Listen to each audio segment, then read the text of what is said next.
Joy Hind my dear all student. আজকে আমরা আলোচনার বিষয়বস্তু হচ্ছে যে মৌলিক অধিকার। মৌলিক অধিকার আমরা যেটা দেশে শুধু একমাত্র আমরাই ব্যবহার করতে পারবো, সাধারণ ব্যক্তি। এটি আমরা আগে বলেছিলাম, এটি আর্টিকেল 12 থেকে আর্টিকেল 12 থেকে 35 পর্যন্ত এটি মৌলিক অধিকার আছে। তার মধ্যে 6টি ভাগ আছে বলেছিলাম। 6টি ভাগের মধ্যে আমরা প্রথম ভাগ যেটি, সেটা হচ্ছে যে সাম্যের অধিকার। সাম্যের অধিকার, রাইট টু ইকুয়ালিটি, এটি আছে 14 থেকে 18 পর্যন্ত। কত নম্বর ধারা? 14 থেকে 18 নম্বর ধারা। তার মধ্যে আমরা আলোচনা করব আজকে 14 আর 15 নম্বর ধারা। 14 নম্বর ধারায় বলা হয়েছে যে আইনের দৃষ্টিতে সকলেই সমান। তার জন্য তোমরা দেখবে যে সুপ্রিম কোর্টের হোক বা হাইকোর্ট হোক, ডিস্ট্রিক্ট কোর্ট হোক, যে কোনো কোর্টে আইনের চোখে একটা পুতুল থাকে, মানে কোর্টে বাইরে ভিতরে একটা পর্দা মারা আছে, মানে কি কোনো কিছু দেখে না, সব কিছু সমানভাবে দেখে। তোমাদেরকে কি মনে হচ্ছে আমি যেটা বললাম শুধু খালি আইনের চোখে আইনের দৃষ্টিতে সকলেই সমান বলা হয়েছে? 14 নম্বর ধারায় এতটুকু বলা হয়েছে। এটি প্রথমবার ব্যবহার করেন এভি ডেসি। এভি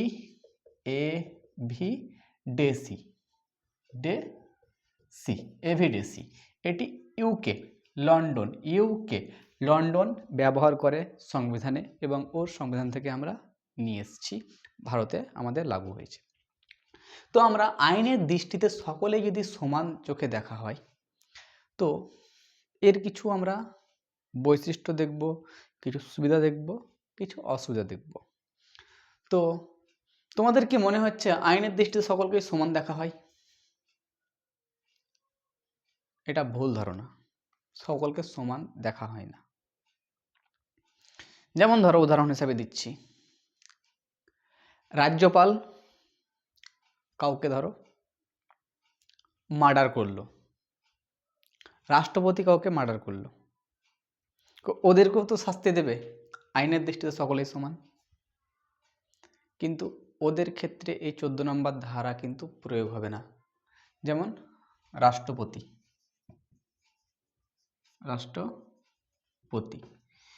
রাষ্ট্রপতিকে যদি দেওয়ানি আর ফৌজদারি মামলা করা হয়, দেওয়ানিতে রাষ্ট্রপতিকে ফাইন করানো যাবে, কিন্তু ফৌজদারিতে কোনো সাজা দেওয়া যাবে না। 5 বছর, 6 বছর, 7 বছর কোনো সাজা দেওয়া যাবে না। তাহলে তো আইনের দৃষ্টিতে সকলকে সমান হয় না।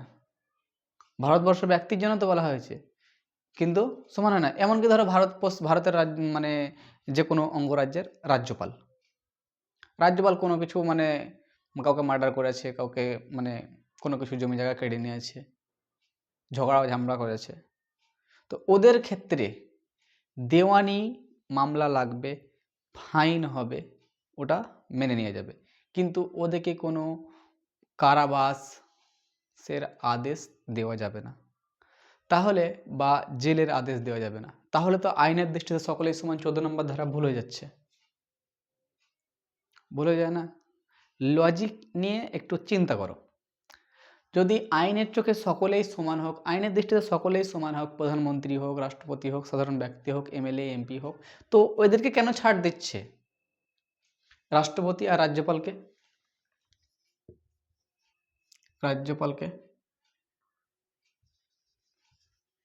দেখো, এবার তোমাদেরকে বলছি, রাষ্ট্রপতি 71 নম্বর ধারা প্রয়োগ করে কিন্তু নিজের শাস্তি মাফ করে নিতে পারে। সংবিধান ওই ক্ষমতাটা তাকে দিয়েছে।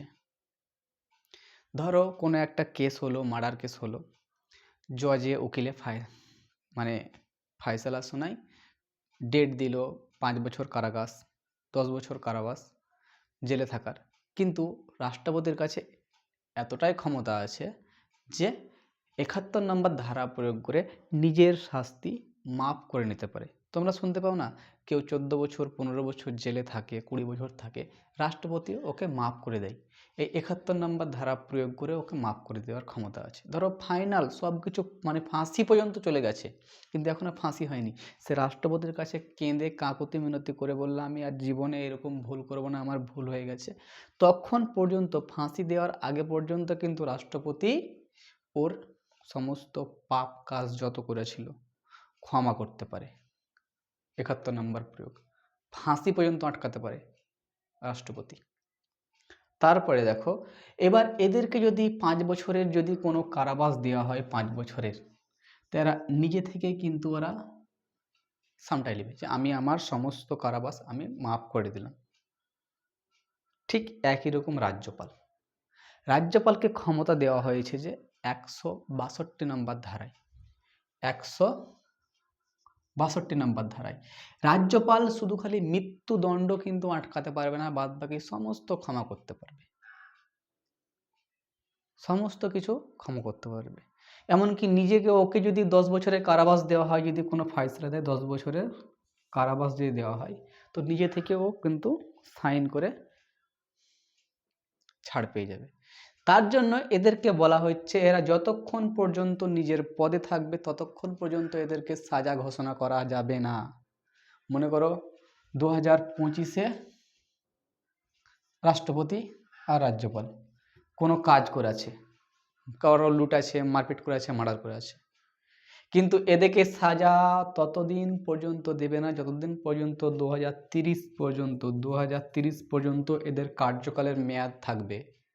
তারপরে কিন্তু ওদের আইনের দৃষ্টিতে সকলেই সমান হয়ে যাবে।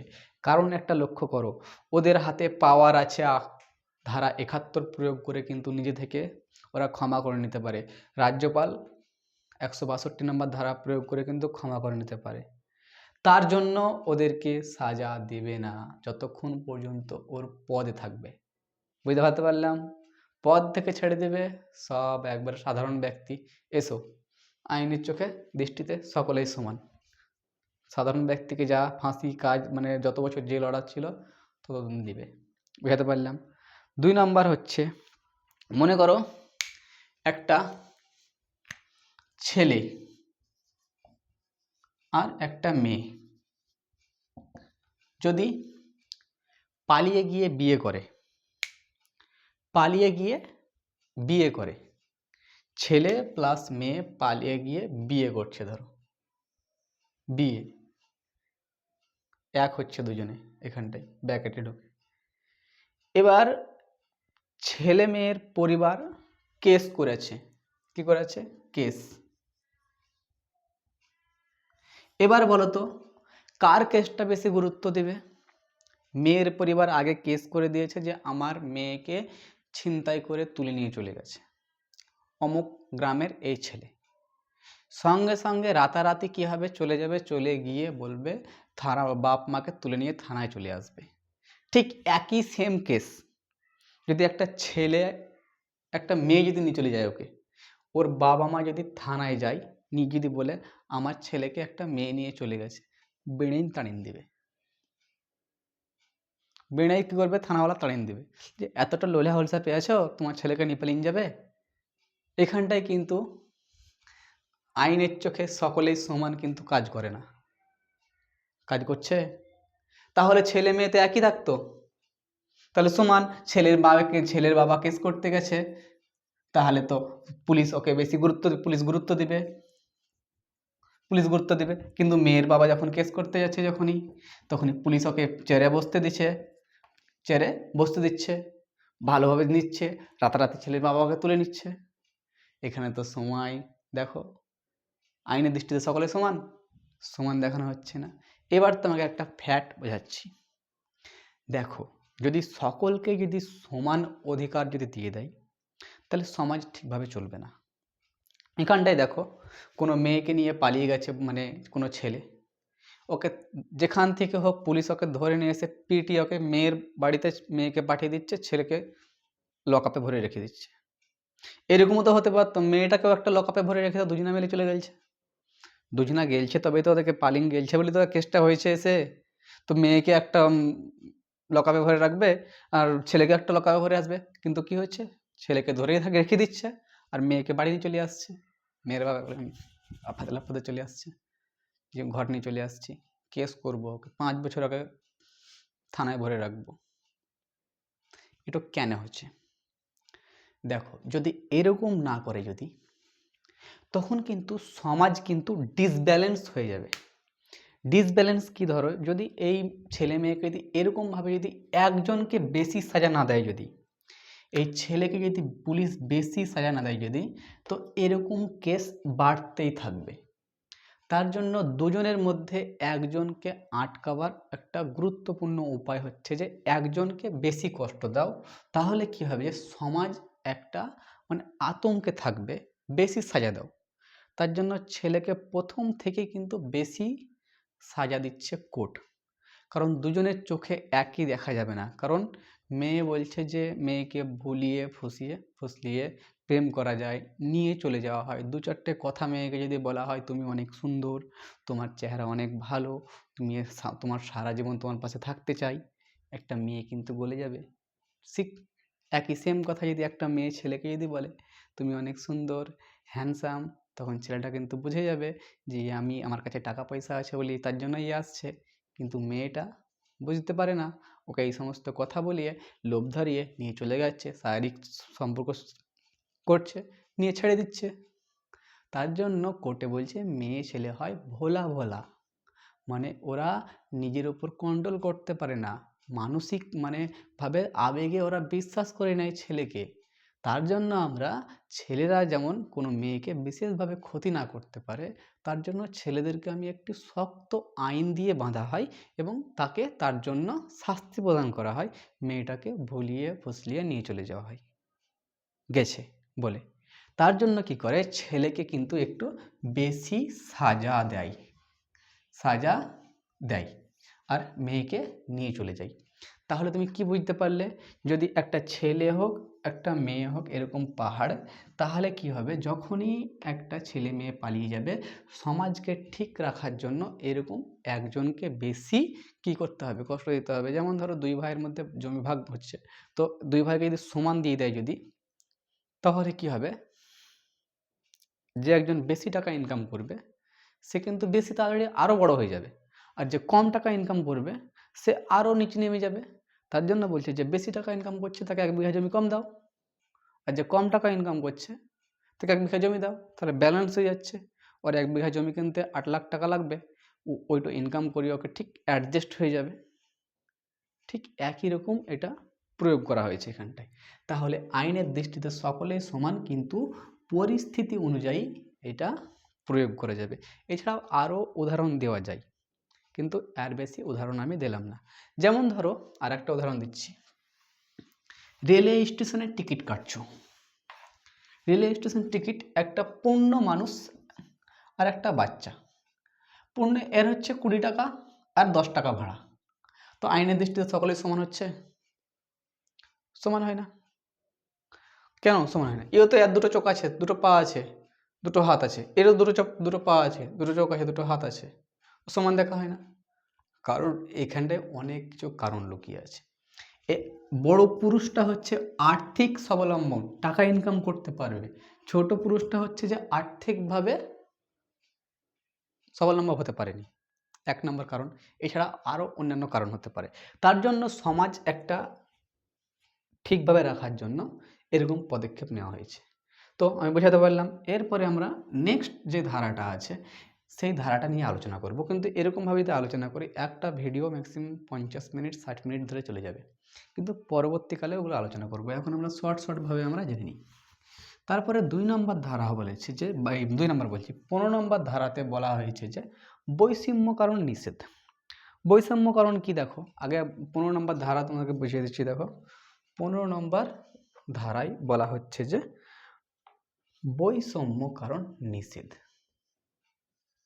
বৈষম্য কারণ নিষেধ, নিষিদ্ধকরণ, নিষিদ্ধকরণ। এর মানে কিন্তু আমরা কিছু বুঝতে পারি না। বৈষম্য কারণ নিষিদ্ধ কারণ মানে হচ্ছে যে আমাদের সমাজে বহু পুরাতন আগে ছোট জাতি, উঁচু জাতি, নিচু জাত, ধর্ম, যেমন কিছু কিছু কিছু হিন্দু ধর্ম আছে, ধরো কারো বাড়িতে কোনো কাজ করছে তো কাউকে বাসন দিয়ে খেতে দেয় না, মানে বা থালা বাসন দেয় না, যে মুসলিম বলে, হিন্দু বলে, ধার্মিকভাবে মানে ছোঁয়াছুঁয়ি, ওকে টাচ করা যাবে না, ছোট জাতের, ওর কাপড় যদি টাচ হয়ে যায় তো আমাকে বাড়ি গিয়ে স্নান করতে হবে, এইটা করা যাবে না। এবার দেখো কি কি বলছে এখানটায়। তো এখানটায় বলা হয়েছে যে কোনো কারণে, যেমন এক নাম্বার হচ্ছে যে ধর্ম, ধর্ম কোনো ধার্মিক কারণে, সে যে ধর্মই হতে পারে, মুসলমান, হিন্দু, খ্রিস্টান, যত রকমের ধর্ম আছে ভারতবর্ষে, কোনো ধর্মের ওকে ছোট বড় অসম্মান করা যাবে না। যদি করে তো আইনীয় পদক্ষেপ নিয়ে যাবে। তুমি যে ধর্মেরই মানুষ হোক, তোমার ভারতবর্ষে ইজ্জত সমেত, সম্মান সমেত বসবাস করার অধিকার আছে। তুমি যে ধর্মেরই হোক, তোমার যেখানে ইচ্ছা তুমি যেতে পারো, যেখানে ধর্ম তুমি নামাজ পড়তে পারো। এরকম নয় যে এবার তুমি মসজিদের ভিতরে তুমি নামাজ পড়বে, মসজিদের ভিতরে তুমি পূজা করবে বা মন্দিরের ভিতরে গিয়ে নামাজ পড়বে, এরকম নয়। তোমার ধর্মিক কারণে তুমি যে কোনো কিছু করতে পারো, যে কোনো স্থান তুমি যেতে পারো, ধর্মীয় প্রচারও করতে পারো। মানে এরকমভাবে তোমাকে কেউ আটকাবে না যে না তুমি ধর্ম প্রচার করিও না। আগে আছে, এরপরে নেক্সট, কিন্তু এখানটায় বলো, আমি উদাহরণ হিসেবে দিচ্ছি। এক হচ্ছে ধার্মিক কারণে কাউকে ছোট নিচু করা যাবে না, মুসলিম ওপরকে শ্রেষ্ঠ মনে করবে না, হিন্দু আমরাকে শ্রেষ্ঠ মনে করবে না, খ্রিস্টান মনে করবে আমি এই দেশের সব থেকে উঁচু, আমার নিচে আমাকে সবসময় আসো মাথা নিচু করে, এরকম করা যাবে না। তারপরে হচ্ছে যে জাতি, 2 নম্বর কি, জাতি। জাতি যেমন আগে বিভিন্ন টাইপের জাতি ছিল, উঁচু জাত, নিচু জাত, কিছু টাইটেল ছিল, যেমন জাত, এসটি, এসসি, এগুলো হচ্ছে ওবিসি, এগুলো হচ্ছে নিচু মানে সাব টাইটেল, মানে ছোট জাতি একটা। তারপরে উঁচু যেটা মানে হাই ফাই মানে জমিদার, মোড়ল, এরকম যা জাতি ছিল, এদের কাছে যারা সামান্য পরিবার, যারা মানে খেটে খাওয়া লোক যেত, তখন গিয়ে এরকম করে থাকতো, পা নমস্কার করতে হতো, পা যখনই যে মানে বড় ব্যক্তি আছে ওর পাশে গিয়ে বসতে পারবে না, নিচে মেঝেতে বসতে হবে জাতি অনুযায়ী। এরকম করা যাবে না। এরকম যদি করে তো সরকার যদি জানতে পারে তো আইনেও পদক্ষেপ নিতে পারে সরকার, সেটা বলা হয়েছে। তারপরে 3 নম্বর হচ্ছে যেমন হচ্ছে বর্ণ। 3, বর্ণ। বর্ণ কি দেখো, বর্ণ মানে হচ্ছে রং। কেউ যদি খুব সাদা হয়, কালো মানুষকে যদি মনে করে ঘেন্না, এরা মানুষ পরিষ্কার পরিচ্ছন্ন থাকে না, এরা নোংরা হয়ে থাকে, এদের সঙ্গে টাচ হলে আমাকে শরীরে আমাকে মানে নোংরা চলে আসবে।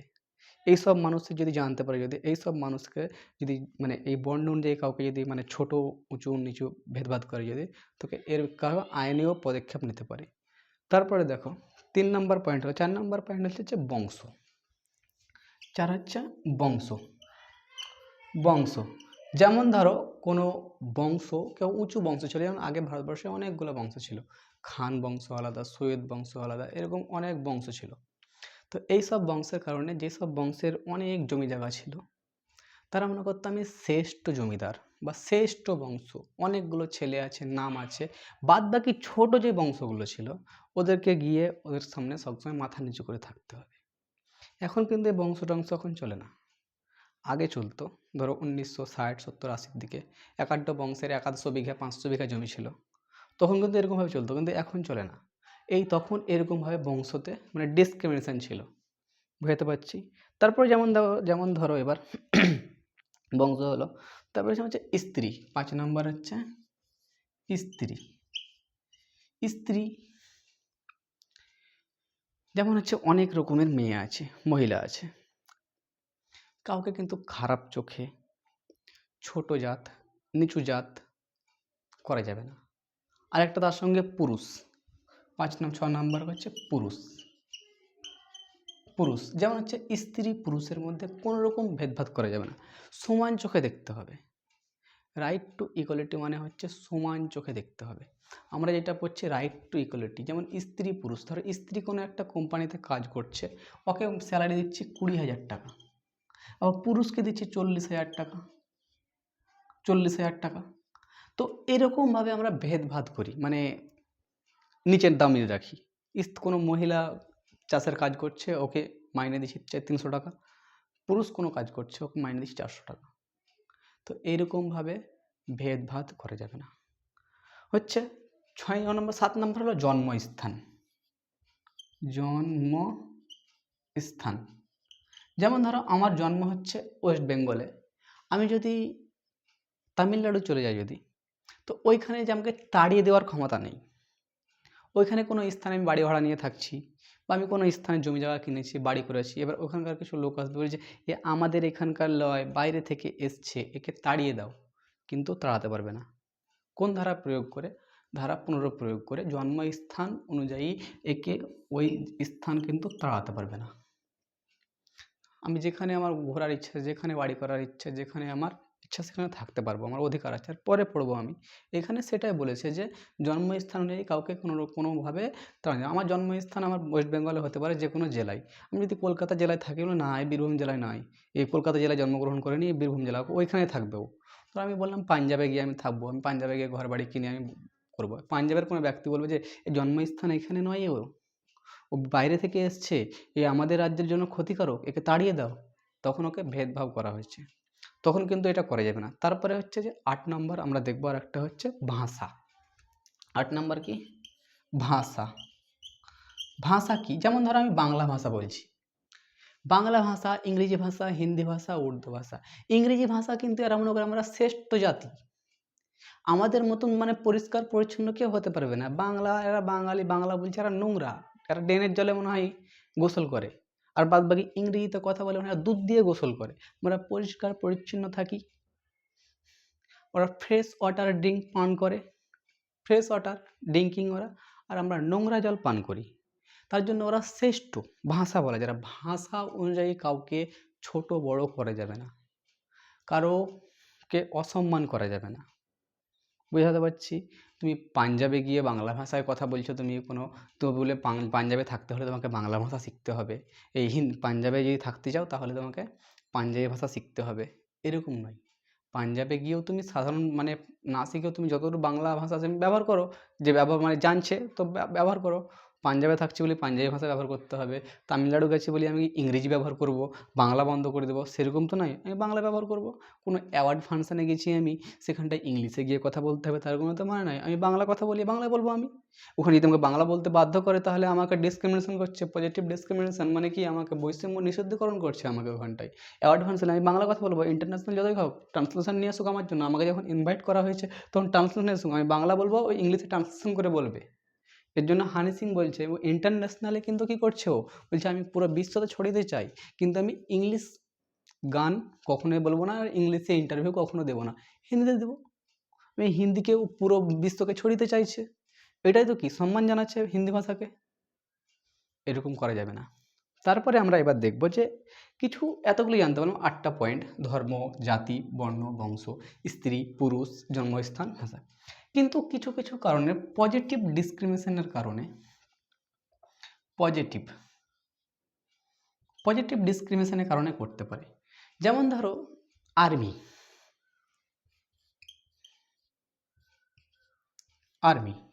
আর্মির ক্ষেত্রে যেমন ধরো যারা হেভি ইন্ডিয়া চাইনা বর্ডারে, পাকিস্তান ইন্ডিয়ার বর্ডারে, ওগুলো পুরুষ থাকে বেশি, শরীর স্বাস্থ্য বেশি, শক্তি বেশি পুরুষ, ওই বর্ডারে কিছু রিকোয়ারমেন্ট বেরাচ্ছে শুধু পুরুষের জন্য। কিছু কিছু মহিলা আসবে যে না, আমাদের অধিকার, আমাদের মৌলিক অধিকার আমাদের রক্ষা করতে পারে না, আমাদের জন্য কোনো পোস্ট বার হয় না, বর্ডারে গিয়েও আমরাও মানে গার্ড দিব। দেখো শোনো, কিছু কিছু কাজ আছে শরীরের শক্তি বেশি লাগে, আর কিছু কিছু কাজ আছে ব্রেন বেশি লাগে। যেগুলোতে ব্রেন বেশি লাগে সেগুলোতে মহিলা চলে যাও, আর যেখানে শারীরিক শক্তি বেশি লাগবে সেখানটায় ছেলেরা চলে যাবে, একই তো হয়ে যাবে। ওই কাজগুলো করো না, তোমাদের শরীরের শক্তি কাজগুলো করবে, তাহলে ওয়েট করো, অন্য কোনো স্থানে শান্ত এলাকায় সেগুলো তোমাকে পাঠাবো। পজিটিভ ডিসক্রিমিনেশনে করতে পারে। যেমন ধরো করোনা ভাইরাস এসেছিল, পজিটিভ ডিসক্রিমিনেশনের কারণের জন্য সবাইকে ঘরে ভরে রেখে দিয়েছিল। সে মুসলিম হোক, ধর্মজাতি মুসলিম ধর্ম হোক, হিন্দু হোক, যে কোনো ধর্ম হোক, পূজা সব বন্ধ ছিল, প্রচার সব বন্ধ ছিল। কিসের জন্য বন্ধ করেছিল? পজিটিভ ডিসক্রিমিনেশনের জন্য বন্ধ করেছিল। কারণ কি, এরা যদি বাইরে যায় তো মানুষের ক্ষতি হবে, ওদের নিজস্ব ক্ষতি হবে, তার জন্য কিন্তু এদেরকে ভিতরে রাখা হয়েছিল। এবার ধরো কোনো স্থানে হেভি কাজ বললাম, তার জন্য কোনো স্থানে যদি প্রচুর মানে ভারী জিনিস তোলাতুলি থাকে, জিসিবির ড্রাইভার হতে পারে, রিকোয়ারমেন্ট বের হয় বা কাজের জন্য, তখন কিন্তু মহিলা স্পেশাল তখন কিন্তু স্ত্রী পুরুষ যে স্ত্রী পুরুষ আছে সেখানে কিন্তু একটু ভেদভাদ হবে, ওটা মেনে নিতে হবে। একটা বাকি টপিক আছে যে হচ্ছে ছাড়। ছাড় কাদেরকে দেয়? যেমন ধরো এটা একটা টপিক গুরুত্বপূর্ণ, যেমন এখানে আমি কিছু ড্র করছি। যেমন দেখো ছাড় দেওয়ার মূল কারণ হচ্ছে এরা সমাজে কিন্তু এগিয়ে গেছে, এদের ছাড়ের কিন্তু প্রয়োজন নেই, ছাড়ের প্রয়োজন নেই। সমাজে ছাড়ের প্রয়োজন হচ্ছে এদের, যারা নিচু ব্যাকগ্রাউন্ডে আছে এদেরকে কিন্তু এক্সট্রা ছাড় এই জন্য দেওয়া হয়, যারা এগিয়ে গেছে তোমরা একটু, সরকার তোমাদেরকে একটু সাহায্য করছে, তোমরাও এদের সঙ্গে একটু এগিয়ে যাও, এটাই ছাড়। এবার যারা ছাড় পায় না এরা বেছে যে এরা ছাড় পেয়ে আমাদের সঙ্গে চলে আসবে, আর আমরা এত কষ্ট করে আমরা এত উপরে এসেছি, এরকম ছাড় কেন দেওয়া হয়? ছাড় দেওয়া বন্ধ করুন, কারণ এরা অবশ্যই কষ্ট করে উপরে উঠেছে, তো এদেরকে সরকার নিচে থেকে পড়ে আছে, তো এদেরকেও সরকার উপরে ওঠার চেষ্টা করছে, এটা একটা বেনিফিট দেওয়ার জন্য, এটা অন্য কোনো কারণ নেই। তো আমরা 14 নম্বর আর 15 নম্বর আর্টিকেল আমরা বা ধারা আমরা আলোচনা করলাম। 14 নম্বর ধারায় মুখ্য হচ্ছে যে আমরা 14 নম্বর ধারা 14 থেকে 18 এটা রাইট টু ইকুয়ালিটি, এটি বলা হয় আইনের দৃষ্টিতে সকলেই সমান। নর্মাল কোয়েশ্চেন করে যে কোনো গ্রুপ ডি গ্রুপ এ যত রকমের কোয়েশ্চেন আছে ওয়ান ডে এক্সামে সব থেকে মানে 14 নম্বর আইনের চোখে সকলেই সমান কোন ধারা? 14, 15, 16, 17, 18 দিয়ে দিবে, তোমাকে অপশন মারতে হবে আর্টিকেল 14। 2 নম্বর বৈষম্যকরণ হচ্ছে নিষেধ হচ্ছে বৈষম্যকরণ নিষেধ কত নম্বর ধারায়? 15 নম্বর ধারায়। কী কী কারণ দেখো? ধর্ম, জাতি, বর্ণ, বংশ, স্ত্রী পুরুষ, জন্মস্থান, ভাষা, এত কারণে। তাহলে 15, 14, 15 আমরা আলোচনা করলাম। এরপরে আমরা নেক্সট ভিডিওতে বাকি যেগুলো থাকবে 15, 16, 17, 18, 16, 17, 18 আমরা পরে নেক্সট ভিডিওতে আমরা আলোচনা করব। জয় হিন্দ।